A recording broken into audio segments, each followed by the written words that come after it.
Welcome to Dead Man Talking. Tonight's story is from the incredible mind of Archives H from over on Reddit No Sleep. And as ever, please do let us know what you thought down below in the comments box.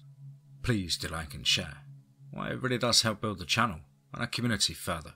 And why not hashtag TeamFEAR and DMT's Cryptid crew. And so, with that aside, let's get into tonight's story. Entitled, All My Ancestors Are Missing a Left Eye.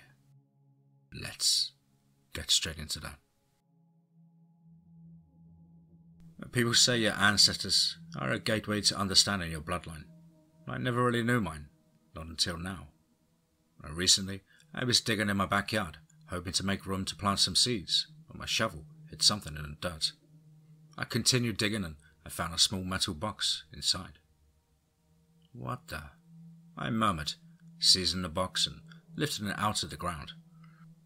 I can't exactly explain it, but there were all sorts of these strange symbols all around it, ones I did not recognize. I brought it into the house and then opened it. I had a small lock on it, but it seemed to break easily, as if the box wanted me to open it, and so, open it, I did. Well, the first thing I saw was a piece of paper covering the contents, which seemed to be a bunch of pictures, kept together by an old rubber band, and facing down, obscured to me. Then the paper itself was just a bunch of numbers I soon deduced to be coordinates to a small coastal town, somewhere across the ocean, in the United Kingdom. Anyway, after opening the box, I set the paper to one side and then took out the pictures. I flipped them over, and the very first one was a black and white photograph of a cliff overlooking a beach. The trees were on it, and in the distance, the sun was setting, or rising. I couldn't exactly tell. Underneath the tree on top of the cliff was a blurry figure, a young girl. I took the photo out and examined it closer, and for a second, I was sure I recognized the place. It was some sort of deja vu, well, except not really. It was as if this was a memory imprinted in my blood, my very soul. I felt something on the back of the picture and then realized it was ink, somehow wet. It seemed strange at first, but the box did seem damp and mold was around the edges of the stack of photos. It was honestly a wonder it all survived. Matilda Maddox, I read. That was all the ink had shown. No dates, no location, no other information. Yet still, the name seemed familiar to me, as if that was it. My mother had told me about our family once and only once, when I was but a child. According to her, her mother used to live with a large family on a small village on the outskirts of Wales. Her mother, according to my mother, lived a very odd life there. The villagers every day at noon would always go down to the beach, where they would stay for an hour and then return. Now, her mother never found out why, as the village was soon bombed, reduced to nothing, erasing the history. I tried searching up this coastal village once, but none of the bombed villages seemed to match the one I'd heard about. But this picture, and a name. Now, this was important. Matilda Maddox. That did seem like my family, but how did it connect to the village? One click on her ancestry site later, I learned that my mother, Agatha Wilhelm, had had her last name changed by her mother, and originally the surname would have been Maddox. And I didn't expect that, not at all. My surname was supposed to be Maddox. That was interesting. And I continued, putting a photo to the side and then going to the next one. It was facing away from me, as if it didn't want to be exposed to the world. And I gingerly flipped it, making sure not to damage the wet paper. For a second, I didn't exactly understand what I was looking at. It was bizarre to say the least, and it was unlike anything I'd ever seen before. It was a statue, a figure sitting down on a rock, except there was one thing wrong with it. Well, two. One, it had no head, and there was a stump where it should have been. And two, it was covered from neck to toe in hair. From the monochrome photo, I saw that it was covered in a blanket of stringy, web-like hair. and in my mind, I imagined the hair as brownish, perhaps dull, and insects crawling all over it. I felt a sickening feel in my stomach as I thought about it. The statue just seemed wrong somehow, like it wasn't meant for this world. Beside the statue was a young girl, the same young girl I'd seen earlier. On the back, there was yet another note. Idol of Ninowick, I read. Well, that was weird. Wasn't exactly sure how to say the last word, but I assumed it went Nino-Y-K. I flipped the picture back and then looked at the girl. She looked older than before. Perhaps this photo had been taken at a later date. And I looked closer, more intently, and I saw something. The girl had a necklace, and it was a necklace that I had. A family heirloom, my mother had explained, first owned by her grandmother as a way to ward off evil. It was a seashell that seemed like it was made of a seashell I'd never seen before. I remember it being called an amulet, and soon I had it in my hands, comparing the ancient shell to the photo. And with fine and perfect detail, they matched. The next thing I noticed was that the girl was covering her left eye with her hand. Everything else seemed normal, aside from the fact that the photo was taken in place where there happened to be too much shadows, but I assumed it was objects off camera, casting them. I slid it away, deciding to look at the next one, but just for a second, I could swear that the girl in the photo moved the hand away, but when I checked, everything was as it was before. No, that's not right. The girl's smile was wider, more joyous, but I marked it up to being tired at the time. Matilda Maddox. Was she my great-grandmother?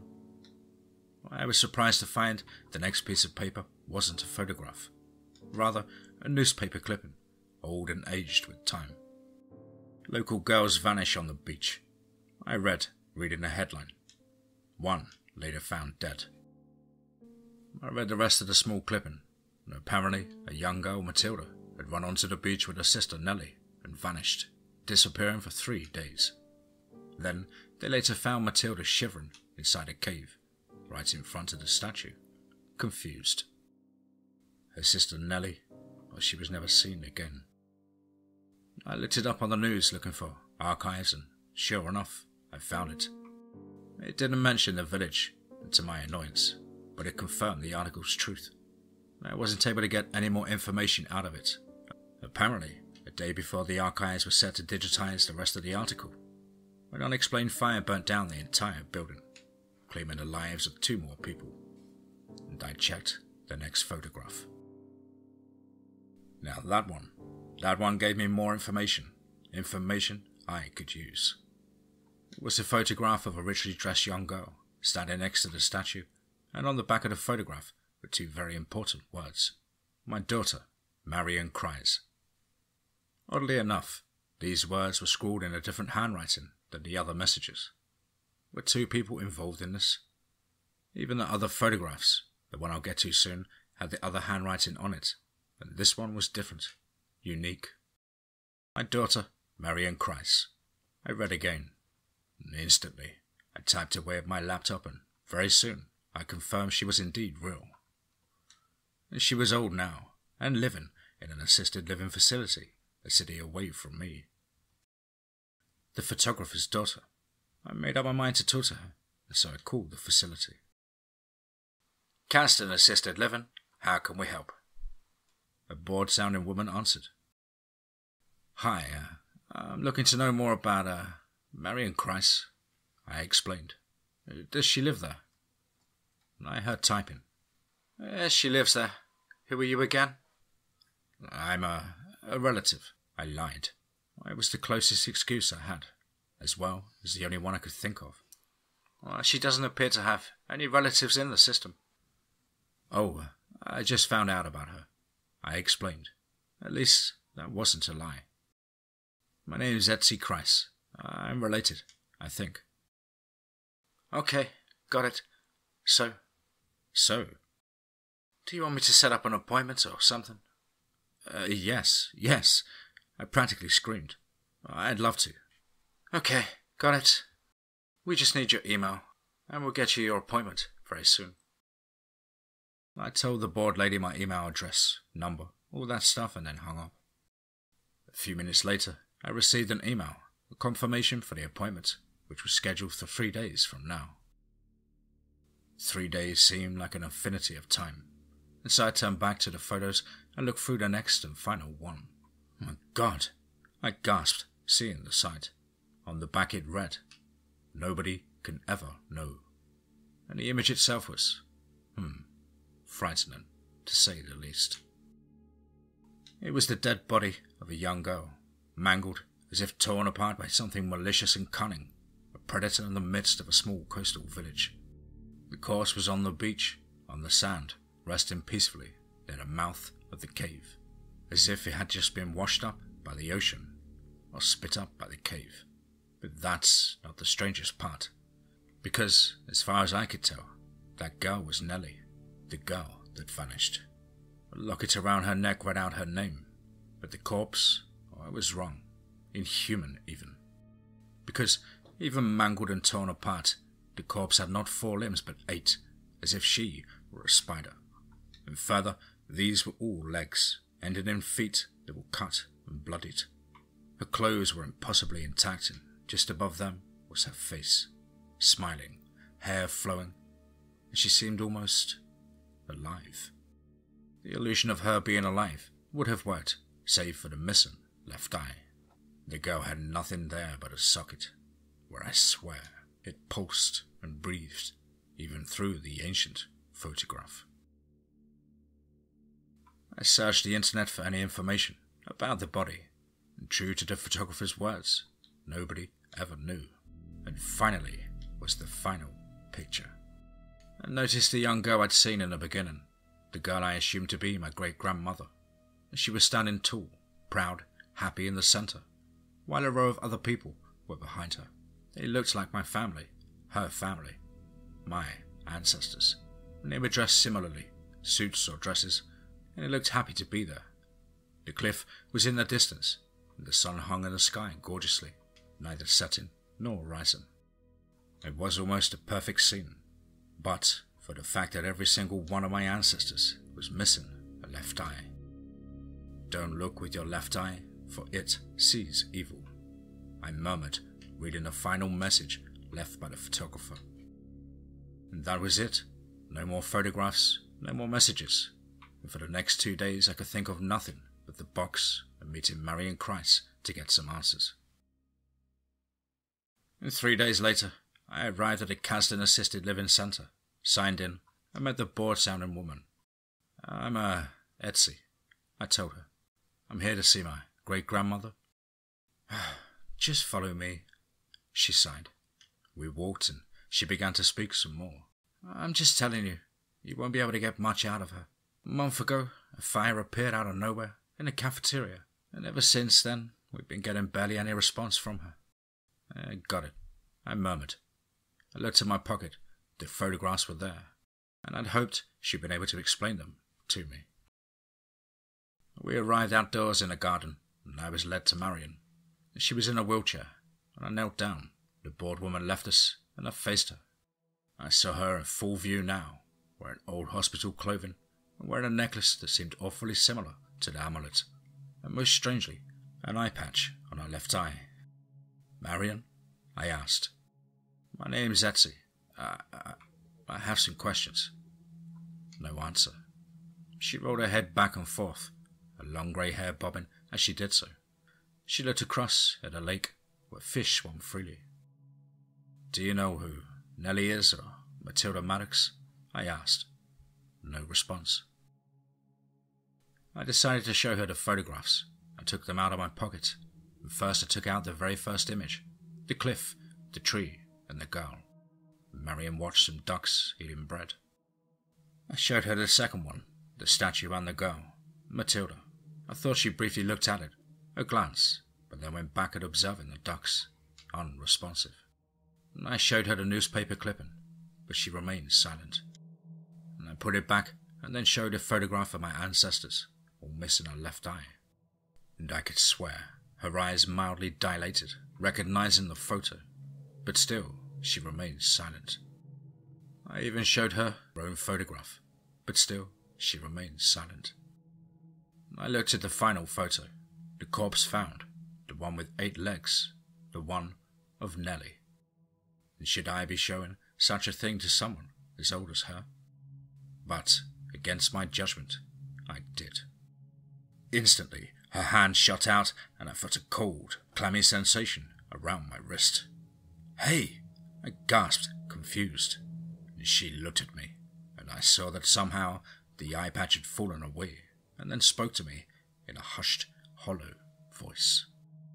"Nobody can ever know." She released her grip on my wrist, and I stepped away, panting. I remember what was on the back of the photograph, those same exact words. "Did you?" I began, gasping for air. "Were you the one who wrote the messages down on all the photographs?" And she didn't do anything but move back and forth. Eye patch returned, and her one good eye watching the ducks. I looked back at the photographs, and then back at Marion. What exactly does this all mean? Who exactly were my ancestors? What was that hair-covered statue in the cave? Why was Nellie's corpse that way? I don't have any answers. Not yet, at least. But if anyone knows anything, I need to know. Now.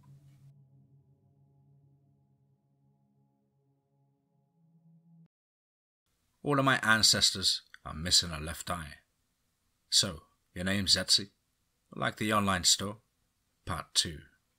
Let's get straight into that.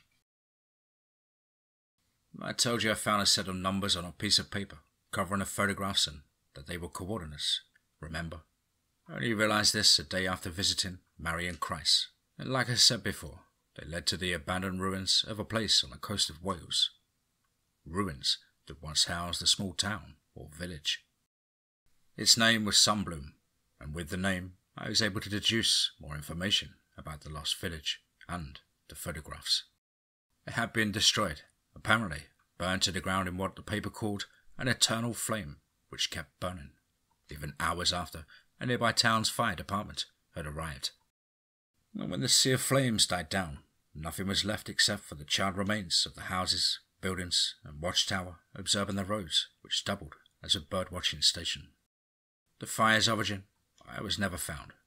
A legend featured in the papers of the nearby town theorized it was an accident, or that it was used to cover up something deep within the town's history. Officially, it was an undetonated armament, in short, a bomb. And oddly, no article ever mentioned a cave nor a statue. However, they did mention a photographer and his daughter staying a while, shortly before the fire. I'll get to that in a second. And the fire, having no origin, also left no trace of the inhabitants which had lived there. No corpses, bones, or even an ounce of individuality was found. And when I say that, I mean those houses were all completely bare, every item taken with them, as if nobody had lived there. According to the history, however, a small number of people weren't at the village. And these people included my line of ascendancy. They were questioned, but nothing ever came from that. Now there's the photographer. His name was Joachim Kreis, and he came all the way from America to photograph the village. He was a journalist, and he had heard of a legend in the town. The legend was called the Pure Bringer of Knowledge. And billions of years ago, just as the stars were beginning to form, life was said to appear elsewhere in the universe. An ancient race of alien beings created by an unknown god. Over time, the easiest ways to explain this is that they ascended into pure beings composed of nothing but themselves. And then, for lack of a better term, they wore themselves into the foundations of the universe. And 13 eternal elements were created, forming and finishing the universe itself. It also claims that a great evil was fought over, and it was called Excedia. And from what I can tell from the hard-to-read 1900 scan, it was some sort of evil, death, or cube. I'm not exactly sure, but this great evil was fought by 3 great nations which lived among the stars, Recalia, and the last of those first beings, and they were locked away and sent into a place where time would never flow. By this, I assume a black hole, or a wormhole leading to somewhere or something. Unless they were all somehow fighting on an extra-dimensional plane before physics was invented. And the legend continues on with the great evil known as Excedia being cast down and made like ash. Yet some still remained, but they were sent across the universe to never be seen again. And here's where things get weird. The origin of the legend, and another legend within itself. In 1555, a charismatic priest went to the village, which at the time was nothing more than a couple of houses, a church, and a big rock in the centre of the village. The priest, enigmatic, went upon the rock, carrying a book the villagers had never seen before, and, according to the legend, he claimed to have visions sent by one of the eternal elements and brought about miracles no one had ever seen. He healed the sick and wounded, cast down evil with but a wave of his hand, and even spewed out a holy flame which, when cast into the dead, made them rise to life once more, healed both in body and mind. After gaining the trust of the village, which was now growing every day as more and more people came to hear the message of the priest, who, nameless, only called himself a servant of the eternal flame, bring about miracles and expand his new temple of worship, the firewall. And then, when the priest had brung around enough people, he told them he was a visitor from the stars, merely possessing a human form to bring forth a holy message upon the people. They understood, because the priest apparently told them with such clarity it would be foolish to go against his will, and went with every decision he made. He told them a great evil had landed near the village, near the sea, and he called it a member of Excedia. He went into the cave and stayed inside for 7 days and 7 nights, never letting anyone in. When he went out, he deemed it safe to enter, and the villagers entered the cave to find the thing known as Excedia locked away before a wall of holy flame. But the priest warned them that one day the thing, or construct as he called it, known as Excedia, would one day break free of the holy wall and spread its kind among the stars once again, and that measures would have to be taken in place. Of course, the people, devout believers, agreed. They were instructed to create the cliff itself. Nobody knows if it's true or not, but it's still a remarkable feat if it were true. The priest, once the cliff was finished, unveiled the statue I had seen in the pictures, calling it a gift from those who wish to keep the universe at ease. He chose key families of the villagers to protect the statue, but warned them, saying that the statue protected them, but it would eventually become infested by the evils of Excedia, and that looking at it would make half of one's soul be destroyed. He also told them that the eyes were the doorway into a soul, hence perhaps where the left eye seeing evil myth came from. But, as all good things do, it would end. The priest told them one day a time of testing would come over the people of Earth, and that the single statue could not keep it dormant forever, and that the bringers of flame would have to cast it down, and with that the priest collapsed. And from his body emerged a warm flame, which went up into the heavens and vanished, leaving a very confused priest with no memory of the past year. And that was that. When I finished reading the whole legend loosely interpreted by the photographer, I found an email waiting in my inbox, claiming to be from the Ancestry website I'd used the days before. Earlier today, I'd run a search for the Christ family, and now I'd gotten a result. Cypress Christ. I ran a quick background check by looking at their Facebook page on the internet, and they appear to be descended from the same area where the photographer originally was from. And a photo of them had some odd similarities to Marion, who, apparently, is their great-grandmother. Why they didn't register as family at the assisted living centre confused me. Perhaps their parents never informed them. It didn't matter. I now had their phone number, and a quick dial later, I was speaking right there with Cypress Christ. Hi, Etsy Wilhelm, I began. And I think our ancestors may have knew each other. You're kidding, right? A light response responded. No, I have evidence that Your name is Etsy? They questioned. Like the online store? Oh, that's what that was. Yeah, exactly like that. Now, we need to speak to you about our ancestors. Is this a scam? They asked, a bit annoyed. Nobody is called Etsy. And if this is just... Okay. I scrambled. This isn't a scam. A few days ago, I was digging around in my garden. I found a metal box with photographs. And my mother must have put them in a garden, I assume. And your great-grandmother, Mary in Christ, wrote on these photographs to warn people against. My father told me my great-grandmother died in a fire, was the blatant response. You have to believe me. But I believe you, came a bizarre, unexpected response. A few days ago, I was also digging in my garden. It was as if something was making me do it. I found a strange metal box. It looked like someone had tried to burn it, but had failed. I opened it, and inside I found several extremely weird photos. I haven't gotten around to researching, but I will. Interesting. I then promptly asked him if the photographs were the same as mine, describing mine, and they, to my surprise, matched up perfectly. But they also described something else, an artifact that I didn't receive. No, I didn't get any coordinates, they explained. I have a small statue. It's like the one in the photos. I think, I decided, we need to meet. Tomorrow, we would meet. Cyprus lived in Kansas City, a bit of a drive away, but still a good distance. One more thing. I was reminded of the note. Idol of Nino Wake, while talking to Cyprus. Nino Wake, impossibly, is a town in Colorado, in the Rocky Mountains.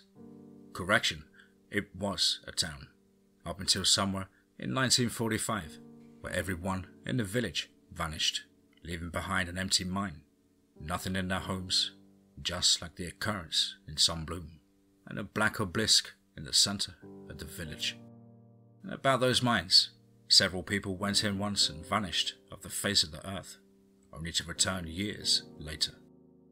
And, to my further confusion, one of those men was none other than a photographer, Joachim Kreis.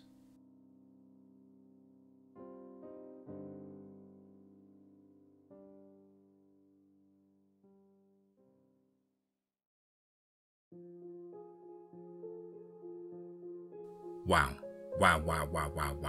Certainly another one. Wow.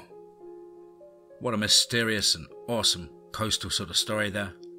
I feel there's lots of room to grow this into a great series. And a big thank you to the awesome author, Archives H, from over on Reddit, No Sleep. I hope you enjoyed my rendition, Archives, and I certainly look forward to any updates or any more of your work in the future. Well, guys and girls as ever, you know the drill.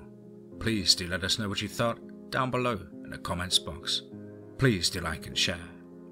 It really does help build the channel and our community further.